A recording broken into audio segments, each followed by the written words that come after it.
everyone, it's Robin, RsIslandCrafts, and welcome to my studio. Today we are going to make the outside panels for a Santa tote bag. I'm going to talk you through how I came up with the different sizes of my belt and how I created my buckle and the different ways that you can make it if you don't want to do it exactly the same way I do. Down below in the description box, I'm going to add the tote bag playlist. Today I'm just going to show you how to actually create a tote bag and turn it into a Santa bag, but we are not going to actually make any parts of the tote bag. So if you need any help with those, I have that playlist down below, and each video has something different. I have quick tote bags. I show you how to make 3 different types of bottoms. We work on the handles. We do talk about the lining. I have videos that show a zipper pocket, and I have an upcoming video that shows you the welt pocket.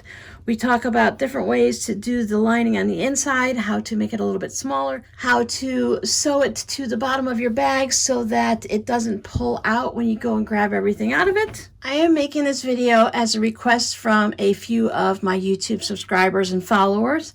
I do not have a pattern for the piece for your buckle piece. I do not have a PDF. I'm going to walk you through a couple different ways to make it and show you how I figured out how to make mine. But since this was just something I was making for my shop and not as a pattern to sell in my shop, I don't have an actual template. But it's going to be really easy and we'll get through this no problem. As you can see, I have mine in 3 different sizes. I made little templates for all of them, and I will show you how to do the large tote one, and that will allow you to make smaller ones or larger ones as you see fit. I haven't made one yet, but I think this would make a fun pillow that if you were to have a Santa one on one side of the couch and an elf one on the other, I think that would be really fun during the holidays. I got a little carried away and I already stitched down the belt, but that part is going to be really easy and I'll walk you through it. Now I am using 100% cotton fabric, quilting cotton for mine, but you can also make yours with ribbon, or you can use some type of other product if you want to make a wool tote bag or a wool pillow or such like that. But I'm using quilting cotton, so that's going to be my process. My tote bag is 16 inches square. Now, when I'm designing things like this and creating something, I tend to work backwards. I tend to try to visualize the finished product and how I want it to look, and then I work backwards to make the pattern. So I look at my 16-inch tote bag here. I went ahead and I cut out the bottom corners so that I could see where it's going to be when I sew it up and I make my gussets and I box my bottoms and everything's done. So I know that right along this area is going to be the bottom of my bag. So when I look at the bottom of my bag, where do I want my belt to sit?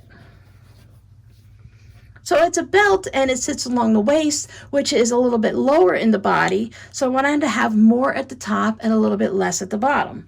I would lay my ruler down to get a visual on how wide I wanted the belt.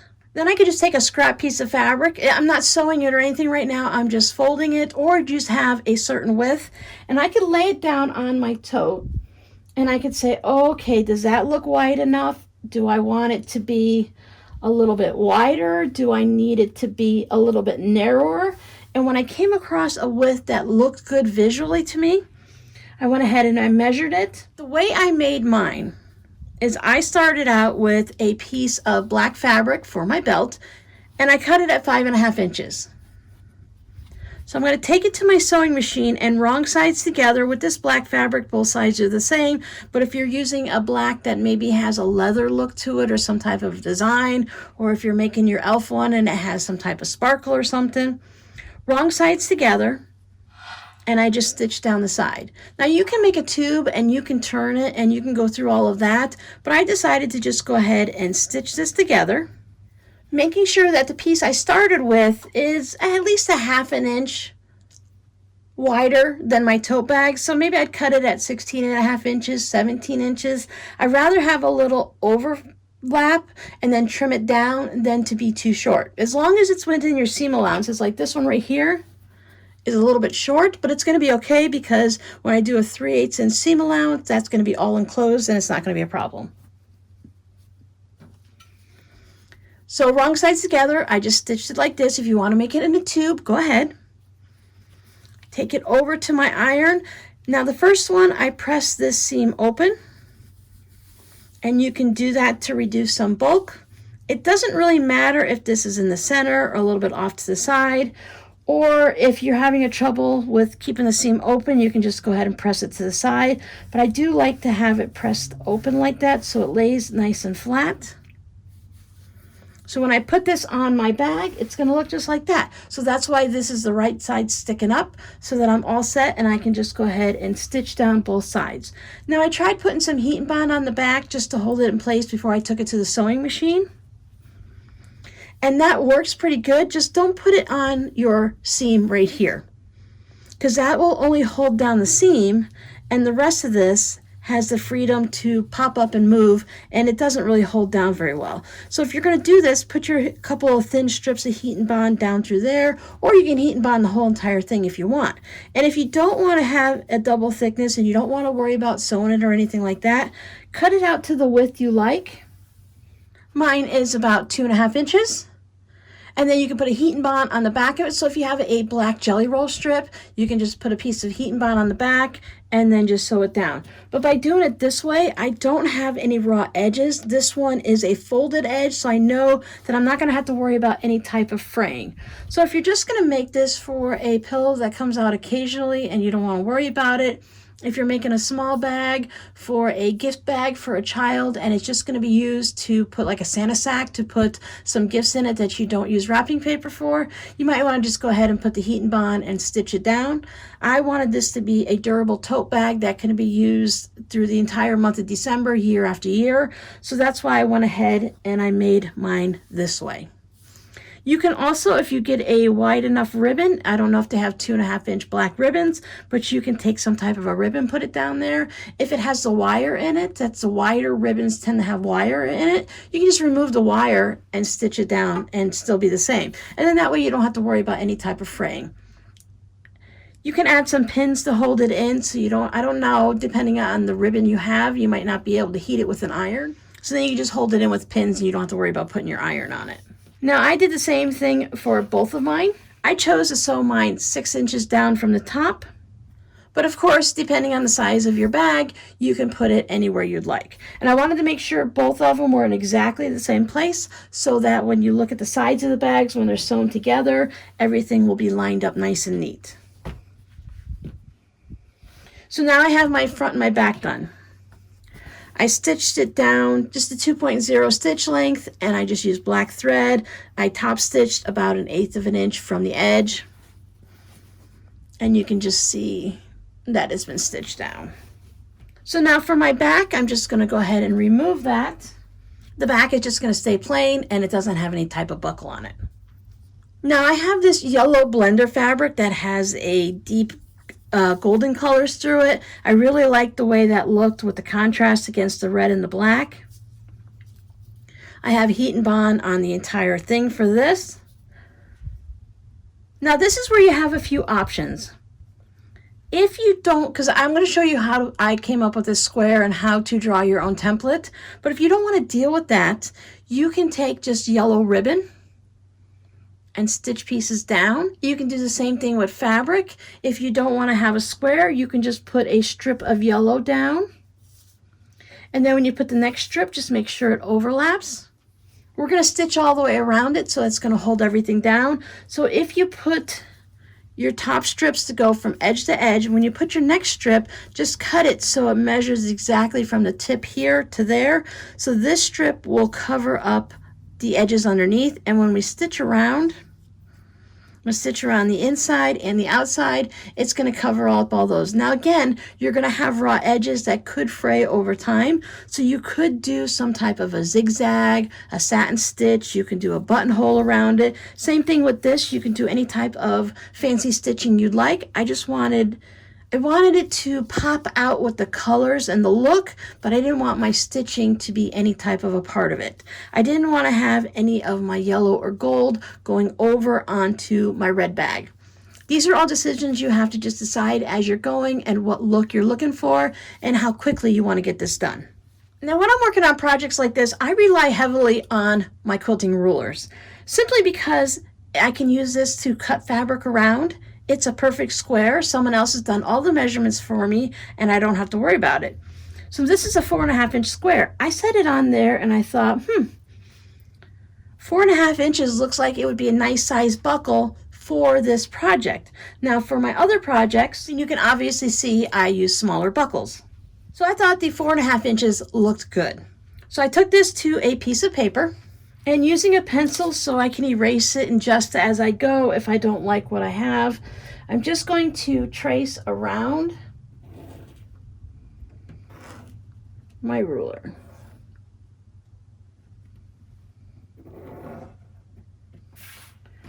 So I have my 4.5-inch square. Now for me, a buckle is larger than the belt. I've seen a couple of different projects like this where they have used felt and they've used ribbon and stuff to go around it, but when they make theirs, they have it so you can see the green right here on mine. They like to have their gold go right up against the belt. And that's fine because if you wear a belt and you look at a belt, a majority of the time that's how it's going to be. But I wanted mine to just showcase that red fabric inside just a little bit. I don't need to have a lot, but I just wanted to make sure, however you do it, that your belt has to be able to go through your buckle. So after I had this, I decided how much of my buckle did I need. So that was easy enough to set it down. And since I have my ruler, I can see where my lines land on there and how much of my red I want to show. So I was thinking about 1/4 inch above and below is what I was looking for. So back over here at our little template we're working on, just so that we can see, let me go ahead and just draw around this in a red pen. Okay, so now I decided that I wanted about 1/4 inch showing. So when I look and I see I want about 1/4 inch showing, that shows me that I have about 3/4 inch around the outside. And that's not just because I have this here, just by setting this down and lining it up so I have an equal amount of inches here and down there, then I can look and see, and I decided if I did 1/4 inch, that of course if I move up 1/4 inch, that leaves me at 3/4 inch. Your measurements, you might want to decide something different. Maybe you want yours a little bit thicker.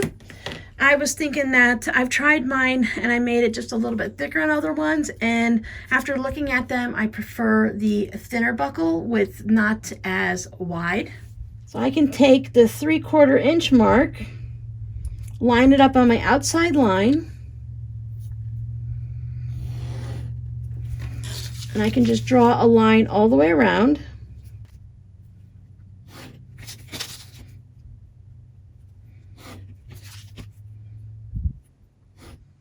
Then I can cut this out and cut out the center and then bring it over to my project and lay it down so I can see how it looks. So before I cut into any fabric or do anything, I just have a little piece of inexpensive school paper with the lines on it. Lay it down on there, see how it looks, and if it looks great to my eye and it's visually appealing, then I can go ahead and make a template. I use the plastic cutting mats from the Dollar Tree as my templates. But if you're only going to make one, you can just go ahead and use this piece of paper and you'll be all set. So these are the Dollar Tree cutting mats. I can just put my template underneath it. I take like a wooden school ruler and then I just go ahead and trace the lines and then I cut it out. You can use an X-Acto knife to make a slice in the center so that you can work your way around and cut those. Or if you want, you can just leave it like this. Make some really dark lines on it so it's easy to see. Take your heat and bond paper. I use the purple, which is the Heat and Bond Light. This allows me to sew through it without it getting gummed up on my sewing machine needle. Anyone who's sewn through the non-sewable kind will understand how hard it is and that it's not appropriate. Stick with the Heat and Bond Light, or you can just use a glue stick or some pins to hold it in place.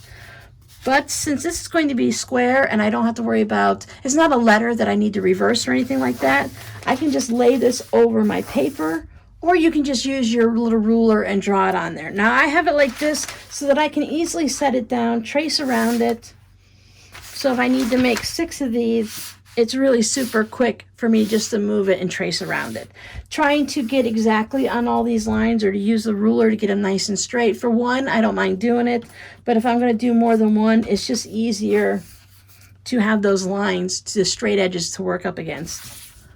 So that's it. We have our black piece laid down and stitched down. When you're working on certain types of appliques, you really have to think in layers. When I was working on one of them, I wasn't paying attention and I accidentally went ahead and I put this down, the black belt, and without thinking about it, I went ahead and I fused the buckle on right afterwards. So what I had to do is I had to stitch along here, and I went around there, then I stitched around the inside, and I stitched around there. You could stitch here, back stitch, and keep going like that, but I found it easier so I didn't have to have those starts and stops that I just went around it. But it looks much smoother to me that if I do it in layers. So I put my black belt down first and I stitched down both sides.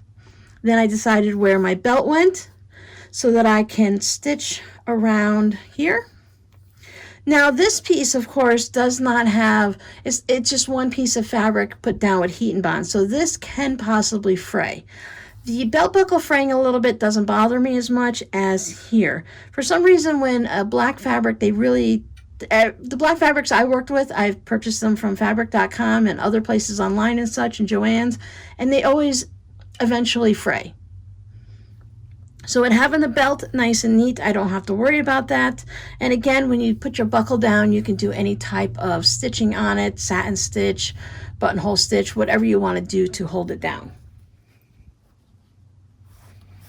I like to just find my center. Just easier to put a couple pins in it so I can see where it's at. I don't want to put a hard crease on my belt buckle. I'm just going to make just a little slight bend into it. So I just fold it over and I just give it a little, ooh, I don't squeeze it hard, just a little to give it that little crease there. So when I find where I want it to go, I can line that up with the center marks right there with the pins. And then you can just eyeball it or you can measure it. You have to peel your backing fabric off first from your heat and bond, that paper. If you score it with a pin, it makes it a lot easier to just pop that off.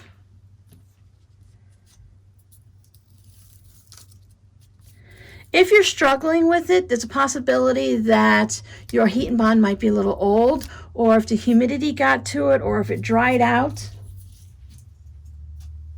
It's not too temperamental, but the older it gets and the more of a humid environment it gets into, it does have some problems.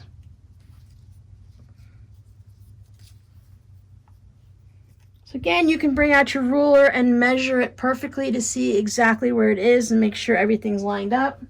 And then just following the heat and bond directions, go ahead and put your iron on it and get it nice and hot and held down. And then just I like to use the matching yellow thread and just stitch around as I did with these pouches. Once you finish your stitching all the way around the belt, the outside and the inside, and then just sew everything together into a tote as you would. The side seams will hold everything in there and you won't have to worry about that. That gives you that little bit extra security. So I hope those little tips and tricks and ideas of how I figured out how to make the front of my bag, it was helpful for you, and it's going to allow you to go ahead and make a Santa tote or a zipper pouch or a pillow or an apron or whatever you might want to make. Now down below in the links in the description box where I put a link to the tote bag playlist, you'll find how to put a zipper pocket in, how to put a basic slip pocket in, and later on in December I show you how to make a welt pocket. So your code word for this week will be gold.